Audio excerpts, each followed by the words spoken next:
On March 16th, 1992, I was helping mix the Neurosis Souls at Zero album when a public opinion poll came on TV in the studio lounge. How do today's Americans feel about their government? 17% were satisfied. 60% were dissatisfied. Another 20% were angry. And 1% were enthusiastic. And there was Ted Koppel, the talking walnut, the Alfred E. Newman of the punditocracy, explaining it all away with his usual rehearsed lack of emotion. Then the image cut to the cold, wet outdoors of that noted Rust Belt carcass, Flint, Michigan, where selected downtrodden jobless men and soon-to-be jobless auto workers said they'd found the answers they were looking for in a blow-dried, pompadoured weasel named Mr. Bill.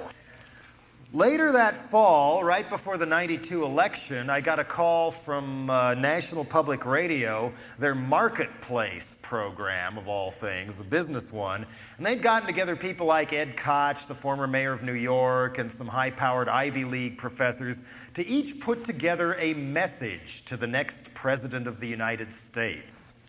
And they invited me, too. So far, my suggestions have not been heeded. So I think they're worth repeating. After all, at least Bush lost, but did anybody win? To the President of the United States and all 92 and future election winners, wake up. Get real. The way we're going will be like Russia is now in 2001. Call off the drug war. It's worse than the drugs. Gangs and crime won't end till prohibition ends. Decriminalize all drugs, even heroin and crack. Put users on prescription. There's always going to be some people in society who are going to be fucked up. Put them on prescription so they don't have to rob and kill people to pay the mob's high drug prices. Use the money saved from excess law enforcement and excess prison construction to treat people who want to quit. How can I trust you, Bill Clinton, when you're just like Bush, still pushing the drug war and boot camps, labor camps, concentration camps in America? Rehab costs 2/3 less than prison. In Europe, they call it harm reduction, and it's already been proven to work in Holland and parts of England. And what do you know? When they can get it on prescription, the crime rate's lower, HIV rate's lower, and even the drug use rate is lower than ours. And where's the drive-bys? Where's the gangs? Harm reduction will take a far bigger bite out of crime than redneck vigilante bullshit like 3 strikes, you're out.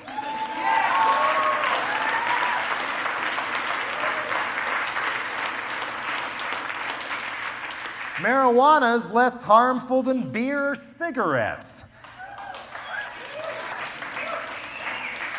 And as many of you know, the marijuana hemp plant, including the new strain that don't even have THC in it, can be made into paper, clothes, even fuel for cars. Think of what that would do for our family farms. And you wouldn't even have to inhale. And Tipper Gore.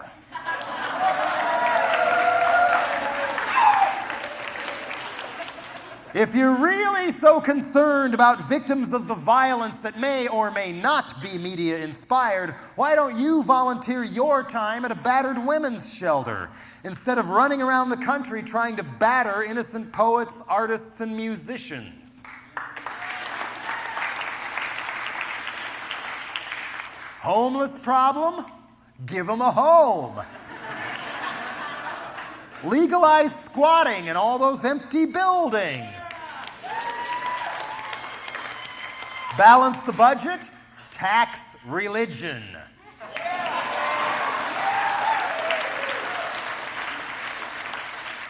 We have a minimum wage. How about a maximum wage? 6 figures and it's payback time. Barry Bonds could fix the San Francisco bus system all by himself. And no free trade with any country that treats its workers and environment as badly as Mexico does. Cut the military budget to 0.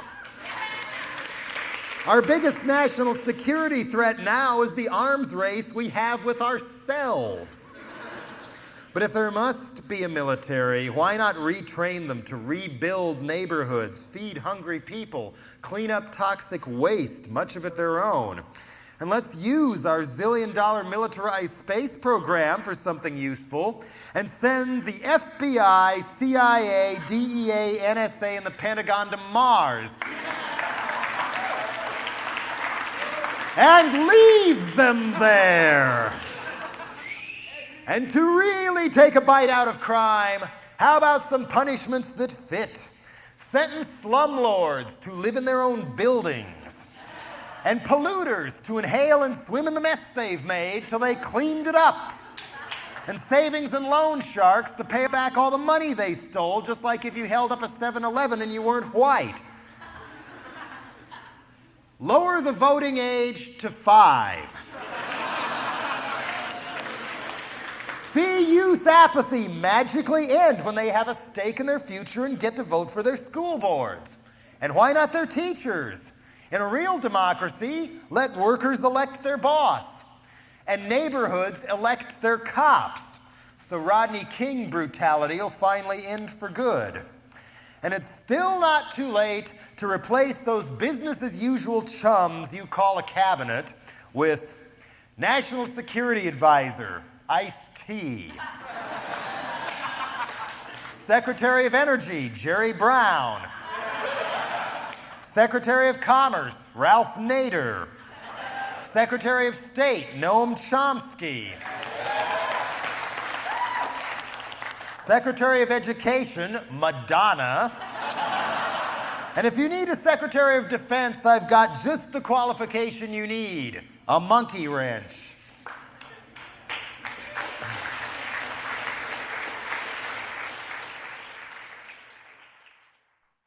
Experts know more than we do.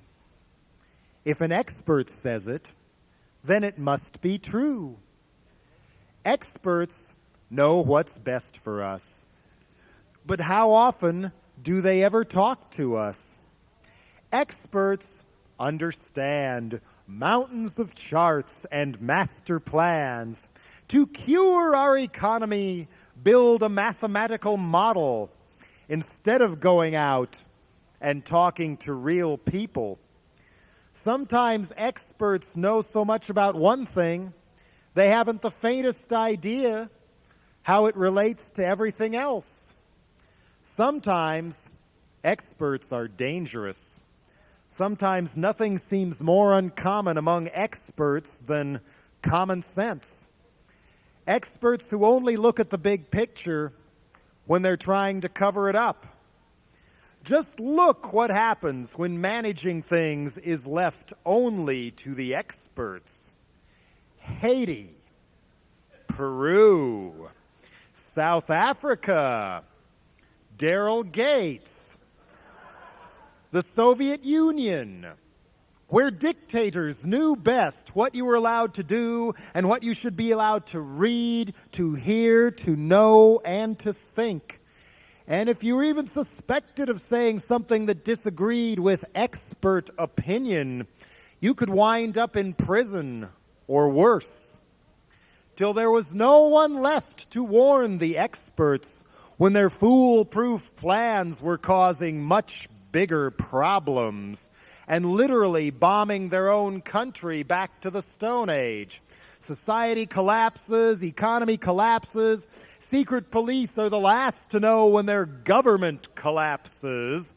The Soviet Union, world superpower, Now a vast wasteland of misery, starvation, toxic eco-disasters, Chernobyls waiting to happen, and a Mount St. Helens of ethnic violence that might have been defused over the past 70 or so years if the communist government's experts had gone to work on the problem instead of sweeping it under the rug at gunpoint.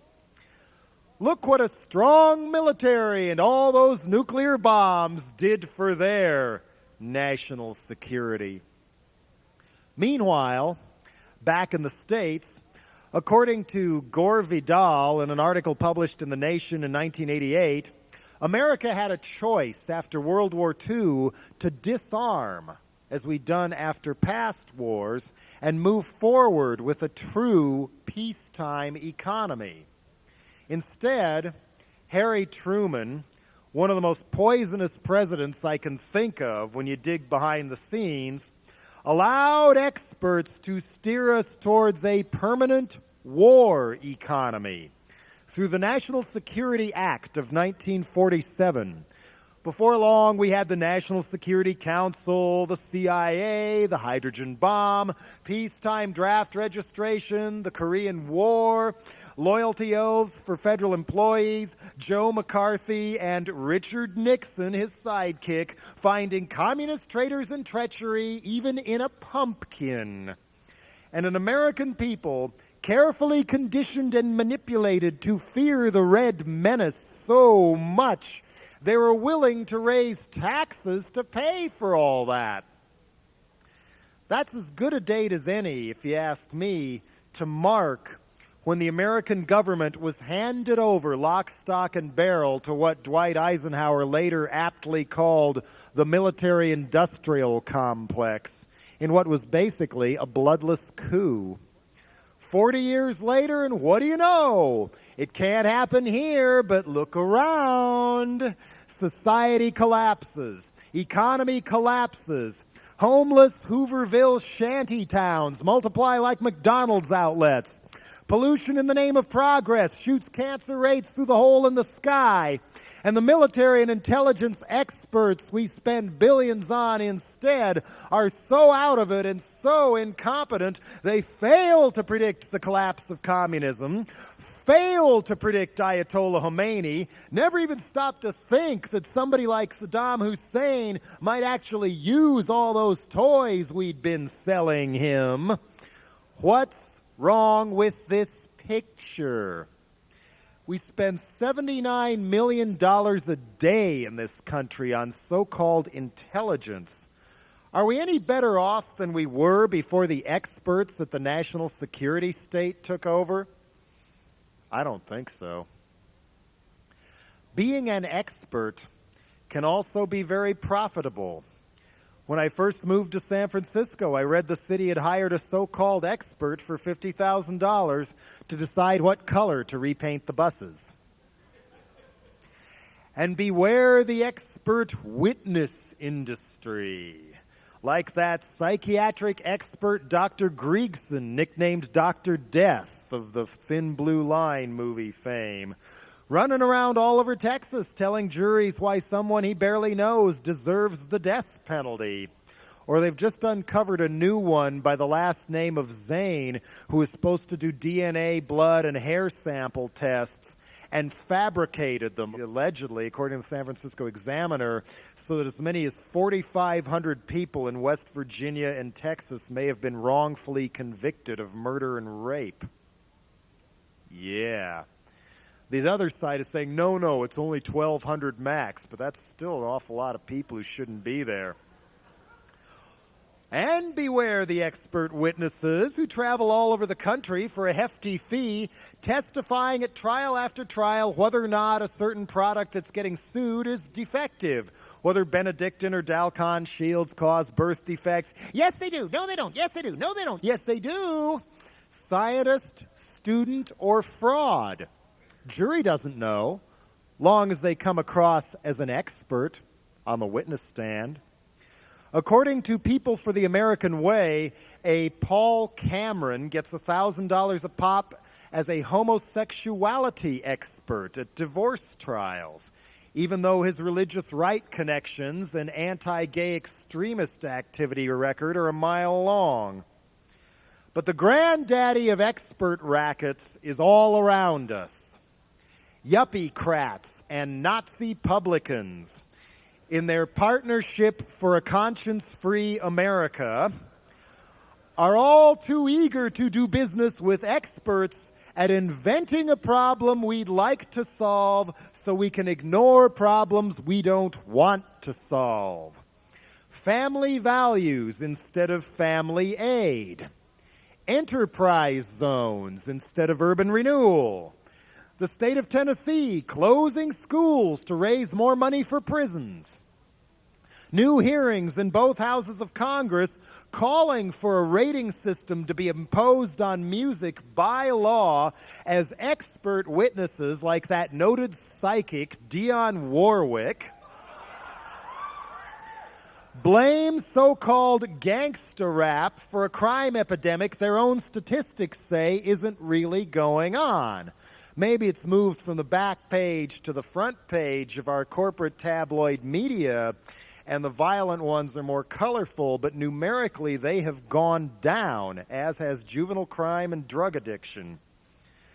The city of Los Angeles spent $2.3 million on a fingerprint reading system to catch welfare cheats.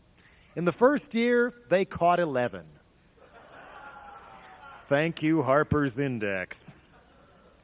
The state of California spent over $3 million trying and failing to build a dam across a certain river.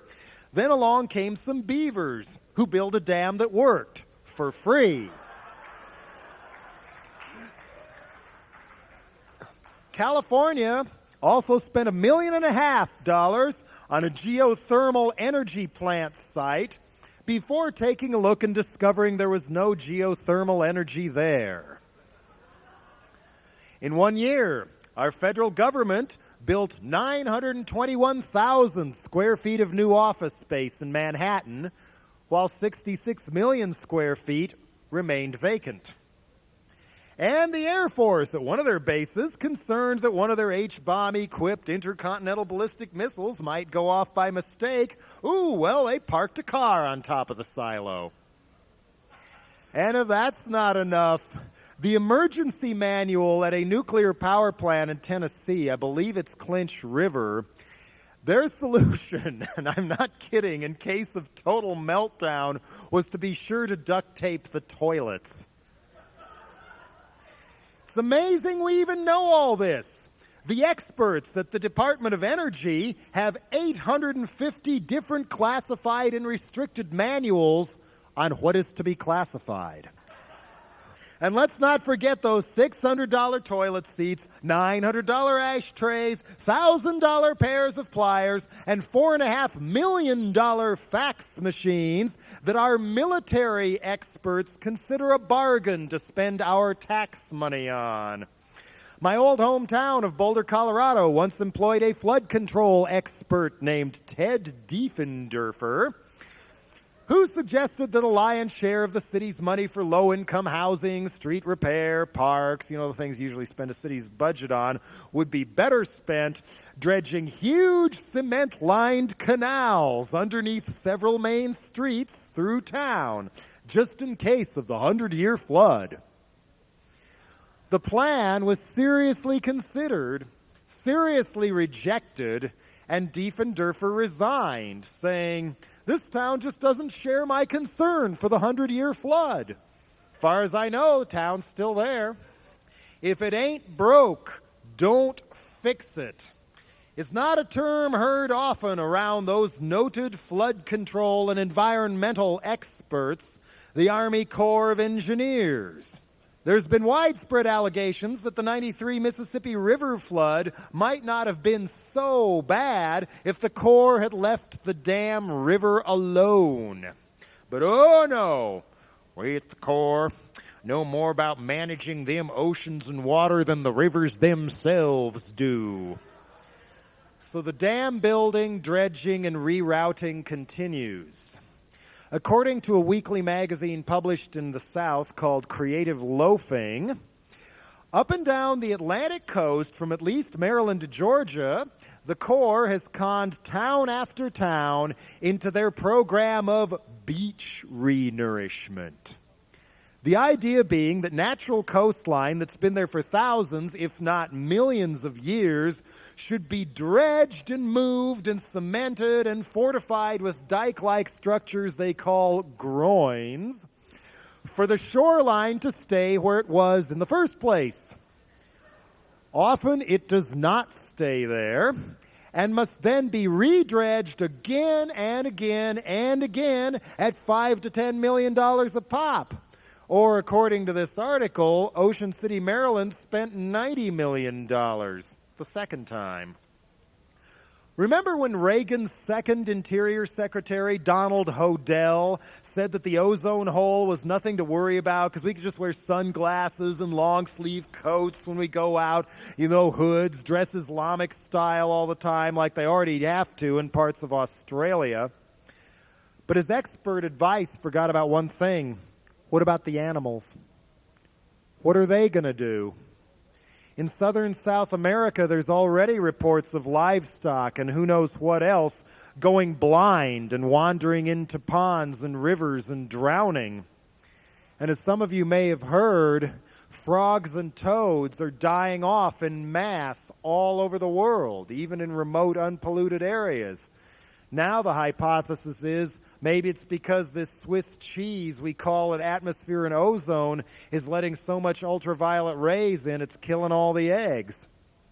It doesn't take an expert to figure out that without an ecosystem there's no food supply, which leads to starvation, which leads to war.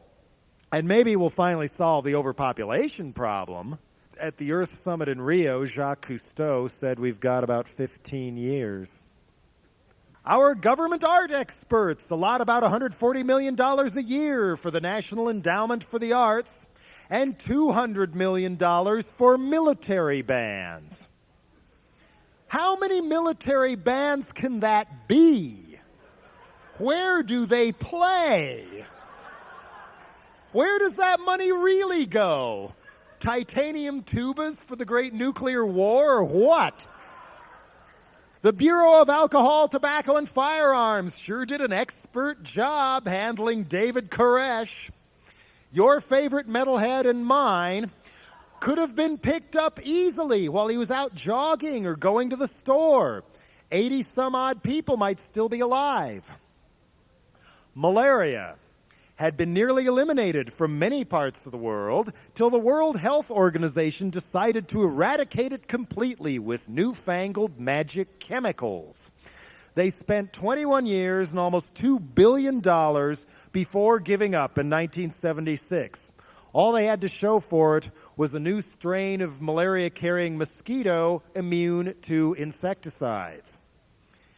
U.S. foreign policy experts won't give any nation the time of day till they knuckle under to those third world management experts at the World Bank and the International Monetary Fund. Their prescription is always the same. Food for hungry people? Medicine? No.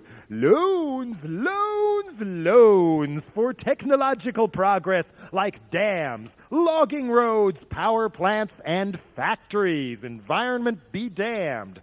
In return for the country cutting government aid to their own people and throwing open their borders for pillaging by multinational industry. Many countries soon find themselves worse off than before and spend more money paying interest on these loans than they can on everything at home. Still, the World Bank, who could forgive some of these loans, had a $1.2 billion surplus in 91. According to Doug Henwood of the Left Business Observer, they poured $904 million of that into their so-called retained earnings, read investments, that now stand in 94 at about $13 billion. Meanwhile, according to UNICEF, preventing vitamin A deficiency blindness worldwide would cost about $6 million, and preventing the great majority of child starvation deaths around $2.5 billion. World Bank says they don't have the money. Their chief economist at the time, Lawrence Summers, even said, and this is a quote, "I think the economic logic behind dumping a load of toxic waste in the lowest wage country is impeccable." Summers has also gone on record saying Africa is vastly underpolluted. And he was only being candid, openly speaking the mind of many bigwig world finance experts whose mission is trying to turn misery into capital, where a human being's life is measured. Yeah, they found a way to measure a human being's life in monetary terms by what they call the present value of their future earning stream. In other words, a person in a poor country is worth less money than a human being in a rich one. Summers' reward for openly flaunting this mentality was to be appointed Undersecretary of the Treasury for International Affairs, not by the Bush administration, but by Bill Clinton, who originally wanted him to be his chief economic advisor before some environmentalists complained at the economic summit in Little Rock, so he was moved to a lower profile post with more power. Some of these countries that people like Summers and possibly Clinton consider less worthy on the human being value scale, like Zimbabwe and Brazil, used to grow enough food to feed their own people.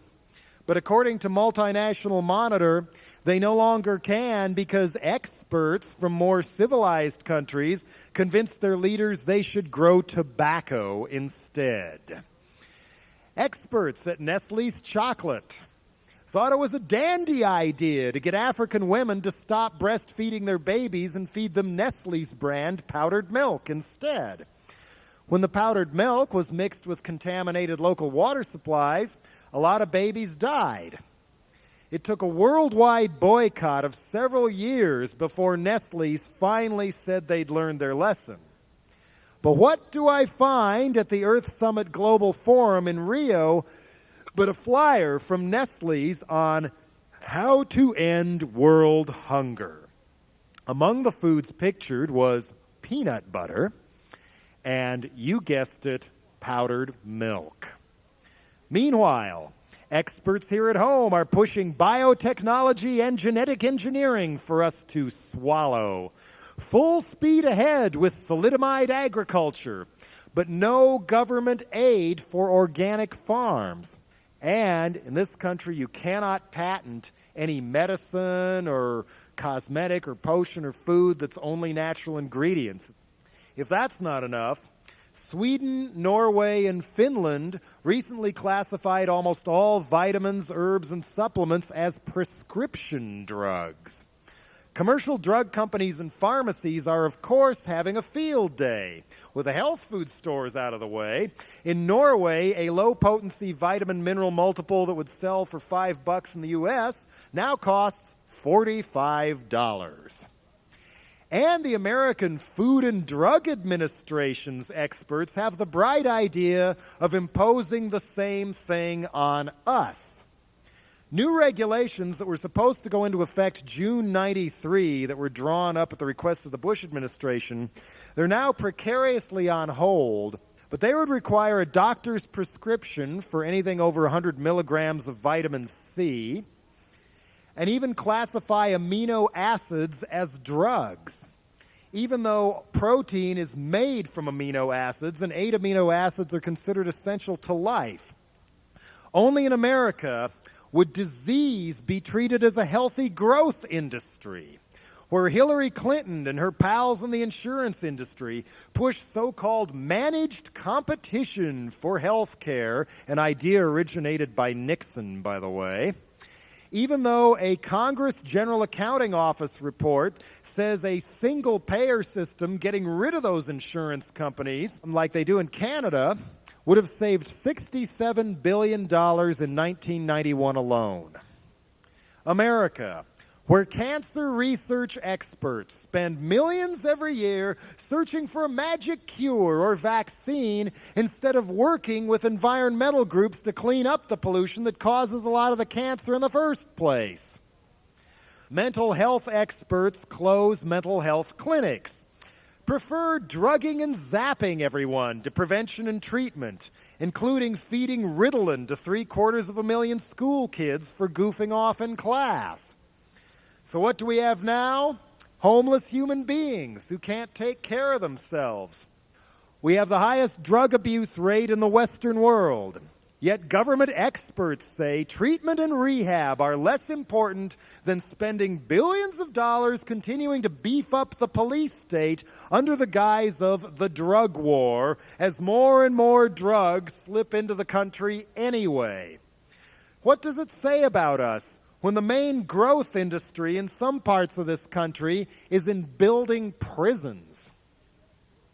Someday, even the experts will figure out that crime is not caused by rap music or even my music, but by a power structure of self-absorbed property owners so brain-dead and stupid they won't even see that if you're too goddamn greedy to pay taxes for schools and services, they're not going to be any good anymore. And that uneducated time bombs are a very poor investment as a future workforce. And if you go on teaching people that life is cheap and leave them to rot in ghettos and jails, they may one day feel justified in coming back to rob and kill you. Duh. If you take one thing out of this tonight, I hope it'll be that not all taxes are such a bad thing if they're spent in the right place.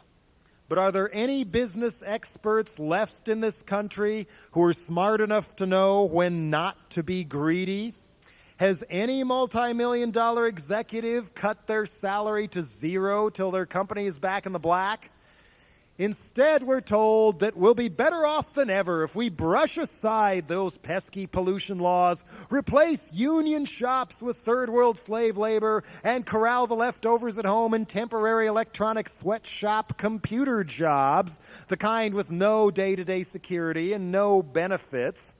Robert Bruska, chief economist at Nico Securities in New York, put it best here, quote, "Workers will have to realize that they are now competing for jobs against people who ride to work every day on bicycles, own only one pair of shabby sandals, and are prepared to live with their families crammed into tiny apartments."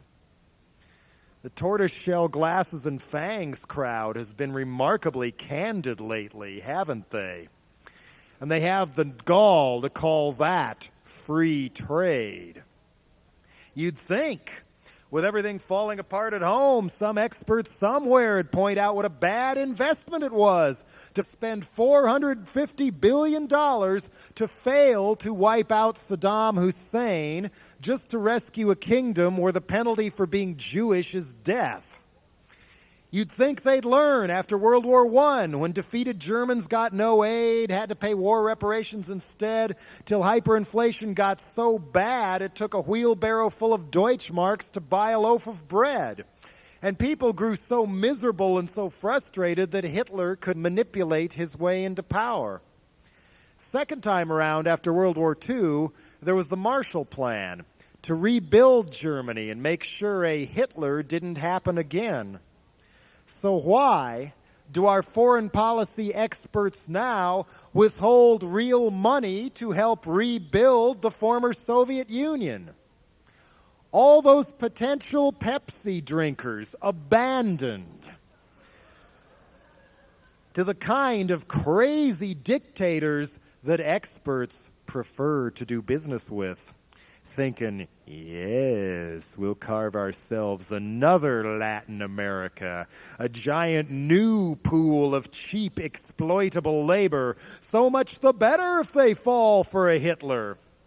My favorite new comedian, Vladimir Zhirinovsky, who 4 years ago was selling jackets and T-shirts to metalheads in a biker shop, now claims he will be absolute ruler of the greater Soviet Empire by 1996, threatens Germany with one too many Chernobyls, and claims Finland and Alaska are Russian territory. What a perfect excuse for a new arms race, if our experts can keep him around. But don't look too close. at what's right in front of our nose. It's too hard. We need experts like Rush Limbaugh to explain it. Bigots like Donald Wildman and Catherine McKinnon to protect us from it. Decisions should be left to experts. They have more experience, and look how well it's used. When I ran for mayor of San Francisco in 1979, some folks had the nerve to say I was unqualified because I had no experience in the bowels of City Hall. I said, yo, that makes me more qualified. I ain't been bought yet.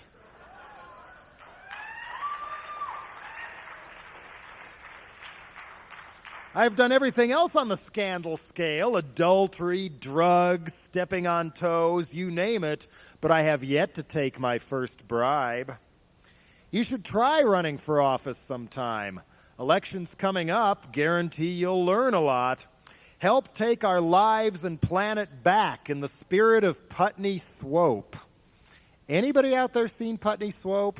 One of the great buried movies of the 60s. It's on video now. I won't give it away, but rent it, please. Putney Swope. How much worse off would we be if our leaders were chosen by lottery instead of expertocracy? But for crying out loud, don't just follow the bouncing dot blindly along, courtesy of experts like me. Dig. Get a second opinion. Get a 20-second opinion. Delve deeper and check this stuff out yourself. It's fun. It's fascinating. It'll blow your mind. You might even turn up some flaming horror story to Xerox and send to my mailbox. And to all the ice-water-veined experts, the Star Wars scientists, trickle-down economists, 5-year plan Stalinists, and managed health competition witch doctors, I say, don't just question authority, question everything.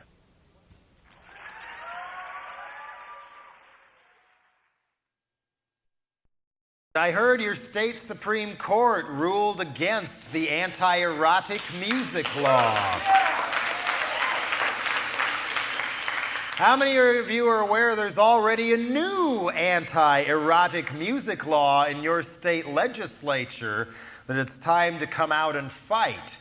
That's the sort of thing the religious right loves to use to open the doors for things like anti-gay amendments that were on the ballot in Oregon last time and apparently are going to be on the ballot in Washington this time.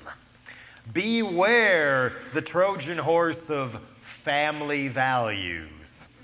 So this is the family values portion of our evening. I'm too chicken shit and lazy to think for myself. I want my children to have that comfort too. Just let mail order religion tell me how to raise my kids. But as soon as I let them outside, they come back with all these questions. What's a concerned parent to do? The answer is obvious. Ban everything. I used to laugh at those preachers for profit on my TV when we sat around and watched them for yucks while we were doing all kinds of drugs. And the more blasted out of my mind I became, the more I began to see, yes, there was a void in my life. And Jerry Falwell and Oral Roberts and Robert Tilton and Bob Larson and Pat Buchanan and, bless his ego, Pat Robertson were right. So I picked up the phone and gave one of them a call. A pre-recorded space alien voice on the other end asked me for my credit card number. I gave it to him. Before long, my mailbox was filling up every day, boiling over with more and more of these hideous, terrifying stories. The sky is falling. There's sex on TV, Darwinist humanism in public schools, race mixing in Hollywood, Mighty Mouse promoting drugs, satanic rock music, And now my children, even being exposed to songs written, produced, and sung by Negroes. And each time in the envelope there was a pre-printed postcard where all I had to do was sign my name and fire it off to my congressman and fire it off to the companies Donald Wildman told me to tell them I was boycotting, and without even having to write a letter by myself or even talk to somebody else on the phone, all of a sudden I had all this power, all this veto power, power to ban everything. Power to start wiping away anything I didn't happen to like. Power to control for others what I saw no reason to control in my own life.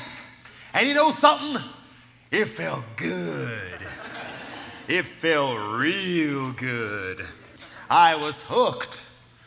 I was addicted. Yes, I am a godaholic.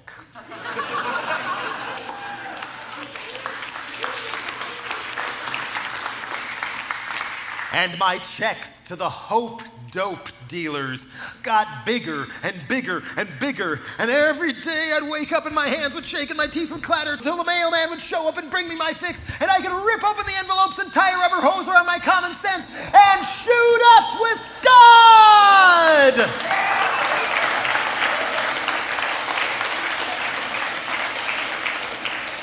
And it made me feel high, heavenly. I felt secure. I could look in the mirror and feel like Matt Dillon instead of an asshole. I felt better about myself for a while. But then I'd come down, down, down, and I'd need more. But like any other gang, the hope dope dealer sets a price you gotta pay. Money is not enough. No, they want more and more and more. I signed away my life savings. I signed away the kids' college money. I signed away the deed to our home, even the deed to our motor home, and it still wasn't enough. I put my hands on the television screen. I wiggled around that little 1-inch prayer cloth I got from Robert Tilton in the mail. Even fondled some of his mail-order holy cornmeal. And then the bolt of lightning hit me, and I got the message. Yo, you ain't down with the gang till you prove yourself and do some favors for the gang. You gotta be the gang's hit men and hit women. Down at the school boards, down at the shopping malls. Besides, playing vigilante is your favorite part of the job. We pick the target. You make the hit. As quietly as possible. There's a lot less of us than they think. And we'll start by kneeling down in the den to smoke a few rocks of ages. Then when we got our lynch mob buzz, we'll storm out the door into the neighborhood and go Bible wilding. Helter-skelter, domino by domino, we will threaten them and blackmail their landlords with picket signs and clinic bombings. Get those books on our blacklist out of this here bookstore. We want every record with a tipper sticker out of this here record store. Better yet, why don't you close down and evict those stores altogether? So we can put in a nice Bible supply store instead, and more family-oriented establishments like Blockbuster Video and Walmart. Or we won't just picket the record store, we will picket every tenant in your whole shopping mall and cost you lots and lots of money and smear your name in the community as vendors of smut until you see things our way. It's best you just go along with us and ban everything. I never knew there was so much filth out there. Things I'd looked at 1,000,000 times never looked quite this way before. And the more I looked, the more I saw, and the more I saw, the more it offended me. I followed the instructions in those mail-away tapes and videos from the Parents Music Resource Center and took away all the rap and Guns N' Roses records we bought the kids for Christmas last year. But to show them we still have an open mind, we put Phil Collins albums in their place. Just like the PMRC's old tape recommends. And we learned about subliminals in Ritz crackers from the guy who testified at the Judas Priest trial. And we learned from an article on Reverend Phil Phillips and his book Turmoil in the Toy Box that too much exposure to the Smurfs will turn your child into Charles Manson. And we learned from the Reverend Joseph Chambers in Charlotte, North Carolina, that Barney the dinosaur is a new age demon who promotes homosexuality.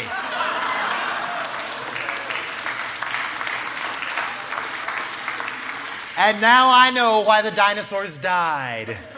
It's because Noah's Ark was too full. And that's what we'll force all your children to memorize when we take over the schools. And I'll never let my little ones go out on no dates, because Focus on the Family says that might lead to date rape. And I learned from the Daughters of the American Revolution in Texas why the Diary of Anne Frank must be purged from public schools. It's too depressing. And the Secret Life of Walter Mitty has got to go too, because fantasizing is insanity.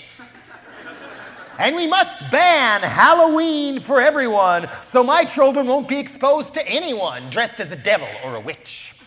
And remember what Brother Jimmy Swaggart once said, co-ed swimming causes problems of the flesh. Something he seems to be intimately familiar with.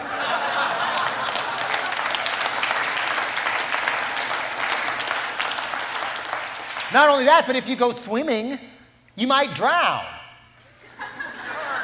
If no one dared dip their toes in any water, the world would be a safer place. The answer is obvious. Ban everything. I don't want my children exposed to that lovey-dovey, kissy-kissy, touchy-feely smut on TV, like The Cosby Show. Wholesome violence is the way to go. And I was glad to read in an Al Manconi religious tract, no less, that the most incidents of violence per hour were on Pat Robertson's Family Channel network. And we went down to Blockbuster and rented Jaws last week and sat down and watched it together in the den like a good family should. Next thing I know, I take a peek in the bathroom as my little boy's in the bathtub. And I see him playing with his rubber shark in a funny way. He's got his finger in its mouth and he's moving it up and down. And I go, no, whap, whap, whap. Ah, latex is good for something. No, whap, whap, whap. I want my son to grow up and lead a good life and get a good job. And my daughter to marry well and crank out lots and lots of grandchildren. Not wander the earth in search of mechanical sharks to give them head. The answer is obvious. Ban everything. Those pages in the Sears catalog and the Penny's catalog with little boys modeling their underwear and the corsets and girdles and certain hospital supplies, all under the counter now in a brown paper bag. Those round, pointed cement gravel storage buildings you see in highway department work yards look an awful lot like a giant XXX cup bra to me. Ooh, tearing it down at dawn. We must protect ourselves. I don't want to see no more wet clothes, dirty socks, fluffy white diapers, size 42 boxer shorts hanging out on clotheslines where someone might see them. You never know what that could lead to. There's only one thing left to do. Ban everything. Why? Why? To protect the children. The little ones. The ones we must shield from any point of view that might get in the way of our own. And the only way to protect them from all that adult filth and reality out there is to water down and restrict all art until it's safe and easy to understand for the little children. Because the life of an unborn child is sacred. So once they're born, you can beat them, you can starve them. When they turn 18, send them to the electric chair or kill them in a war against some starving country who had a population explosion because we cut off their access to birth control, so we'd have someone to kill somewhere to keep the Pentagon from going broke. So ban everything, ban everything, ban, ban, ban everything! Oh, ban anything that moves! Everywhere I look, I see more things I want to ban. We're more preoccupied with sex than the lost souls we save ever were. And why are we so obsessed to do these things to you? Because if we can choke off your natural emotions and desires, we can choke off the rest of you too. Legislate the imagination. Keep people quiet and out of trouble. Afraid to think, afraid to fuck, afraid to communicate, afraid of their own curiosity, afraid that new ideas and different people are somehow unclean. Above all, afraid to dream. So by law, we're dragging you back to the good old days that never existed. Crimes of the mind will not be tolerated. This is how we, your moral guardians, masturbate. This is how we, God's chosen libido Scrooges, dominate. The answer is obvious. Ban everything!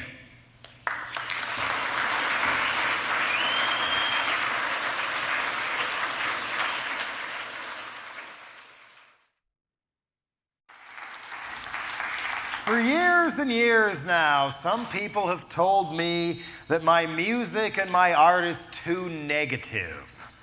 Why don't you say anything nice? Why do you always write and complain about stuff? All you talk about are problems. You never offer any solutions. Well, I think pointing out and illustrating a problem for all to see is the first step to alerting people what's going on and then finding a solution. So I think it's a very positive thing to do. But I do have some more novel ideas on how to make a better world. I have a dream that thrift stores and record stores be open 24 hours. That my music be mandatory in all those uptight conservative chain stores where almost anything remotely cool is banned. And that it be broadcast over miniature golf courses everywhere. I dreamed that a hologram of the face of Lux Interior of the Cramps be inside every bowling ball in America. The teenagers everywhere spray minoxidil on their faces to grow werewolf hair and shock their families. That everyone be put on TV. When I was in Italy back in '81, there were 70 pirate TV stations in Rome alone. Why not here? Let the internet be the tip of the iceberg. So when people notice that ABC and CNN and McNeil Lehrer just might be lying again, they can broadcast their own news instead. I have a dream that some patriotic citizen will figure out a way to bring us lasting world peace by breaking into the Defense Department and intelligence computers and erasing everything they know.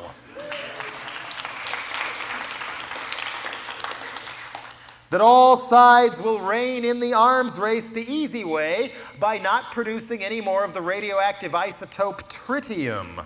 According to Paul Leventhal of the Nuclear Control Institute, about 6% of the nuclear warheads in the world would automatically become obsolete each year, the rate at which tritium naturally decays. I dream that our billion-dollar NASA and Star Wars toys do something useful and retrieve and bring back to Earth all those corroding, obsolete Russian satellites and our own nuclear satellites, bring them back to Earth and take them apart before they break apart and crash and poison us all with radiation. I dream that downtown business and tourist facilities be taxed fairly to pay for all the transit and bus systems so that people who work and shop there can ride there for free. I dream that subway trains and walls be coated with rubbery Teflon with spray paint handed out on demand so that graffiti can be peeled off and hung on walls as murals or in galleries. After all, with music and news being so restricted these days, graffiti is the last frontier of free speech. I have a dream that we will all wake up one day and quit wasting so many paper plates, paper napkins, paper towels, paper and plastic bags, and do like they've done in Europe for years and years and bring cloth bags to the store instead. And that all of us, even lawyers, will recycle paper the easy way and write on the other side. And that all those patents for fuel-efficient and solar and electric cars that certain corporations have been buying up and sitting on be unsealed and put to use. For that matter, think of what we could save if our cars ran on urine. I dream not just of hemp farms, but energy farms, solar farms, windmill farms. Pollution-free energy is a far more honest living than being paid by the government not to grow corn. And if there must be a government, let's at least switch to a parliamentary system where several different parties can be spread out to all the edges instead of a one-party state masquerading as a two-party state. In a parliamentary system, if no party has a majority, they must form alliances by adopting some of the ideas from either extreme. And if that falls apart, the government dissolves and people get to vote again to choose a new one. Till then, not much will change. And we should limit these campaigns to a month or two before Election Day, like they do in England or Canada. Till then, no lying, wasting money, and boring us to death. And you've heard of Reagan and Clinton's call for a line item veto. How about line item taxation? Imagine the impact if we could all choose what percentage of our money went where. I'll bet you education and the environment would go straight up and the arms race would go straight down.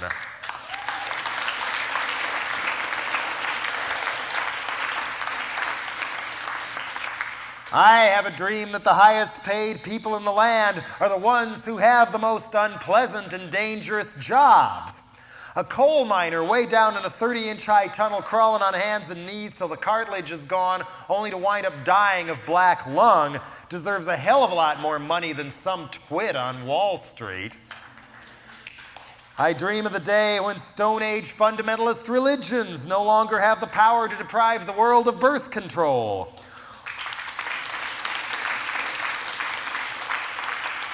Or are at least called to account for all the wars they helped cause by encouraging overpopulation.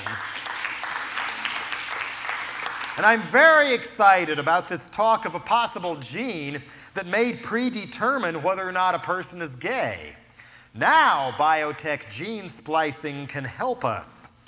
If 1, 2, 3 generations of people all over the world were predisposed to be gay, hey, it's the most humane way I can think of to bring down the population of the earth. A hell of a lot more humane than disease, starvation, and war. There'd still be plenty of kids left to adopt, and if immigrant bashers panic because the kids ain't all white, so what? How could that fuck up the planet any worse than white people already have?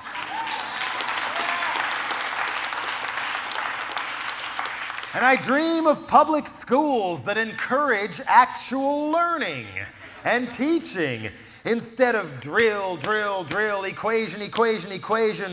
Does diagramming sentences teach communication? Where's the real world preparation? Out there, not much is going to improve till we understand why different kinds of people want what they want and think the way they do. More theater exercises and interactions starting in kindergarten.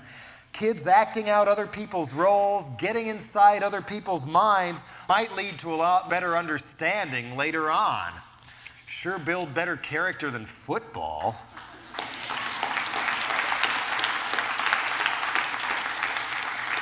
And how about real drug and sex education? Right now, for the most part, it's just people being talked down to. Don't fuck. Don't do drugs. Don't live. Don't have fun. Your reward shall be to turn out as boring as we are. But with real sex and real drugs in the classroom, people would pay attention. With an emphasis on sensitivity, two-way communication, why date rape and find 'em, feed 'em, fuck 'em, forget 'em will not bring lasting love and satisfaction. And imagine an elective class you could sign up for, Using Drugs, Level 1. For me, the healthiest approach to recreational drugs has been to do them a few times, feel the thrill, ride the high, learn what you can from them, and then move on. But that doesn't work for everybody. Guiding people through the first time or two so they know what it's like, the ups, the downs, how much is too much. Maybe somebody who starts drinking at 13 can get help before they're 40. Maybe people who know they've got problems, may have addictive personalities, can get help early so hardcore addiction and ODs later on won't keep killing my friends.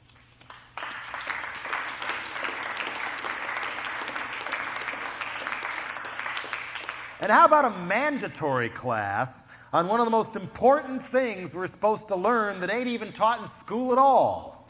People go on and on about how children are the future, and we have to do this or that for the children. How better schools won't help unless there's better family life at home. So why is it we don't spend one goddamn dime teaching people how to raise kids? To teach real people to solve real problems in the real world. How much is a child going to eat? How much will it cost to feed and clothe and educate and just plain relate to someone depending on you 24 hours a day for 18 years or more? Will this responsibility cramp my lifestyle? Why not explore and find out in advance? Why not give future parents a class? We're told it's the hardest, most important job of all, and then we're all thrown into it completely unprepared. So the same mistakes happen again and again, and people do the same thing to their kids that they hated their parents for doing to them. Addicted to bad doctors, we do the wrong thing like we're told, when sometimes real answers lie right under our nose. I have a dream.